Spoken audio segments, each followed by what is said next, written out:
BJP फक Indian army माझी shoot मंडळी, दिल्लीमध्ये जंतर मंतर येथे आपल्या नीटच्या पोरांनी अक्षरशः हवा करून टाकल्यात. नीटचा पेपर फुटल्यानंतर म्हणजे जे नीटसाठी पोरं प्रयत्न करत होते त्यातल्या काही पोरांनी खरं तर सुसाईड केली. आणि मग काय, हा मुद्दा एवढा मोठा झाला की सगळं जग इथून उफाळून निघालं. जंतर मंतर इथं प्रोटेस्ट करण्यात आले होते आणि जे विद्यार्थी नीटच्या नावाखाली तिथं प्रोटेस्ट करतायत, माझं त्यांना 100% समर्थन आहे. आणि म्हणूनच काय तर धर्मेंद्र प्रधान या भाजप नेत्याचा आम्हाला राजीनामा पाहिजे का, तर 100% पाहिजे. पण आता हा प्रोटेस्ट एवढ्यावरती येऊन थांबला नाही, म्हणजे नीटच्या मुद्द्यावरती येऊन थांबला नाही. आता या प्रोटेस्टच्या नावाखाली कोण कोण या प्रोटेस्टमध्ये सामील झालंय आणि कोण कोण या प्रोटेस्टमध्ये अक्षरशः हागून गेले याच्यावरती आपण एक व्हिडिओ बनवणारच आहे. म्हणजे भारत माझा देश आहे आणि माझं देशावरती माझं प्रेम आहे असं आपण म्हणतो, पण खरंच आता लोकांचं या प्रोटेस्टमध्ये किती प्रेम उफाळून येतंय ते आपण बघतोय. पण माझं वैयक्तिक मत होतं, मी सगळं खपवून घेतलं, पण गोष्ट जेव्हा इंडियन आर्मीवरती आली तेव्हा कोण खपवून घेणार नाही. म्हणजे ह्या प्रोटेस्टमधले काही हरामखोर लोक, काही भडवे लोक खरं तर बोलत होते की इंडियन आर्मी की माकी, आता तो वर्ड्स पण मला घेऊशो वाटत नाही.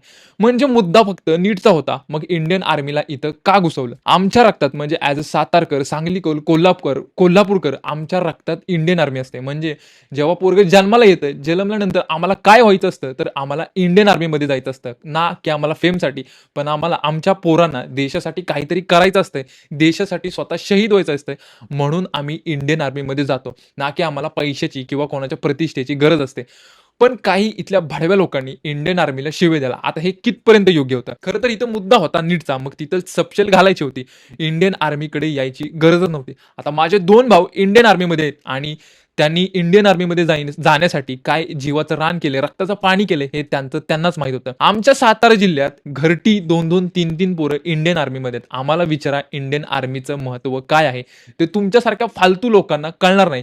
त्यामुळे मुद्दा जर नीटचा आहे तर मला वाटतं की तो नीटवरतीच फोकस असावा, त्याला आमचं समर्थन आहे. पण ठीक आहे, मुद्दा जर नीटचा होता तर मला एकच गोष्ट म्हणायचं होतं की इंडियन आर्मीवरती आला, चला ठीक आहे, ह्याला तर माझं समर्थन नाहीये. पण हा मुद्दा नीटपर्यंतच मर्यादित राहिला असता तर मला कुठेतरी आनंद झाला असता. मी या प्रोटेस्टला सपोर्ट केला असता, जसं मी पहिलं सपोर्ट करत होतो. मी अजून सुद्धा जी पोरं जेन्युअनली या नीटच्या प्रोटेस्टसाठी प्रोटेस्ट करतायत किंवा ज्या नीटच्या मुद्द्यावरती प्रोटेस्ट करतायत त्याला माझं 100% समर्थन आहे. पण मला एक गोष्ट कळलं नाही, या प्रोटेस्टमध्ये खरं तर भारत तेरे तुकडे होंगे, त्याच्यानंतर आझादी आझादी हे स्लोगन लागतायतच का? मुद्दा जर नीटचा आहे तर आपण त्या नीट मुद्द्यांवरतीच राहूया. हे जर 2 मुद्दे तुम्हाला उचलायचे असतील, म्हणजे जसं की भारत तेरे तुकडे होंगे आणि त्याच्यानंतर आझादी आझादी, तर मला वाटतं तुम्ही खुशाल आपली बॅग भरावी आणि पाकिस्तानला जावं. कारण इंडियन आर्मीला नावं ठेवण्यापेक्षा 2 तास तुम्ही वाघा बॉर्डरवरती जाऊन हे स्लोगन म्हणून दाखवा. मग तुम्हाला काय ट्रीटमेंट भेटते हे मला वेगळं सांगायची गरज नाही. त्यामुळे बाकीच्या मुद्द्यांवरती येण्यापेक्षा हा प्रोटेस्ट जर नीट पर्यंतच मर्यादित राहिला तर मला कुठेतरी आनंद होईल आणि सपोर्ट करायला सुद्धा